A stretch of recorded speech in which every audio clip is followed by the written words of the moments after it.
After you cut it, flip it over and take a look. I've been doing a lot of teardown, so I notice a lot of things, but flipping this over, here's that high internal pressure relief right there. But when I looked at this, I see a lot of heat right here, a lot of heat. And then I see this ring. And if you tear down enough scrolls, this ring will be here, but not that color. What do you think that is? And then this is the floating seal. This is where everything happens, like I talked about.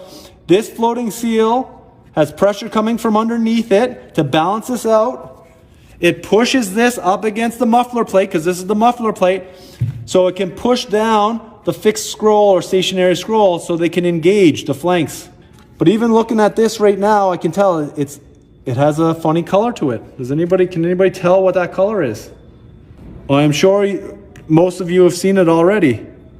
So what you want to do is pull off the floating seal. 2 screwdrivers usually work too, and look under. I see a pile of heat here. A pile of heat.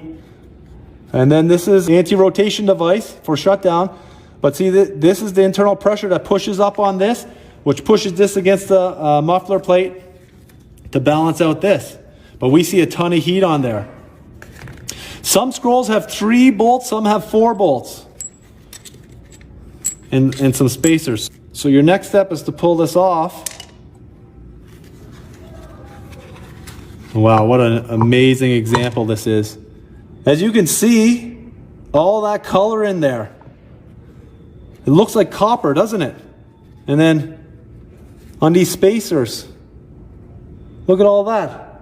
What causes copper to be in a compressor? It's called copper plating this.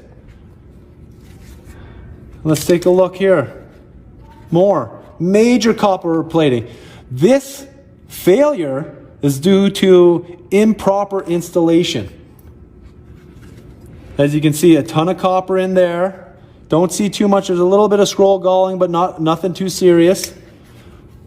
A little bit of scroll galling down here, nothing too serious. Bearing looks great besides all this copper plating on it. Okay? So contamination caused this failure, as you can see in here. And look how easy that spins. You should always check that to make sure it spins really well.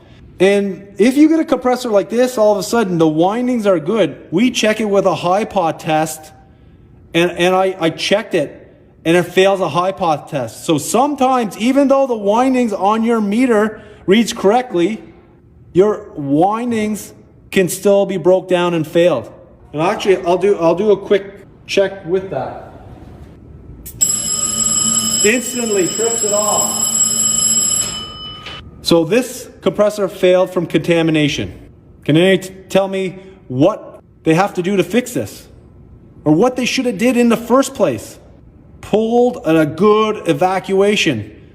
Down below 500 microns holding, down below 250 microns and held. Other things you want to check is this is the Oldham coupling. See, make sure this is not broke. If this is broke, that's mostly due to a slug.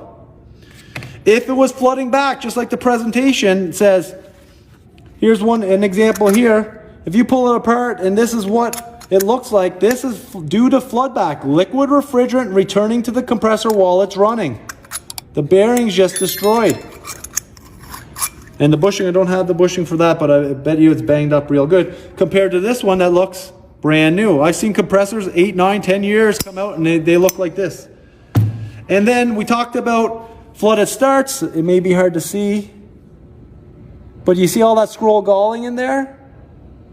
Right? So this one here, the bearing's perfect. We can tell that this one didn't have really any flood back.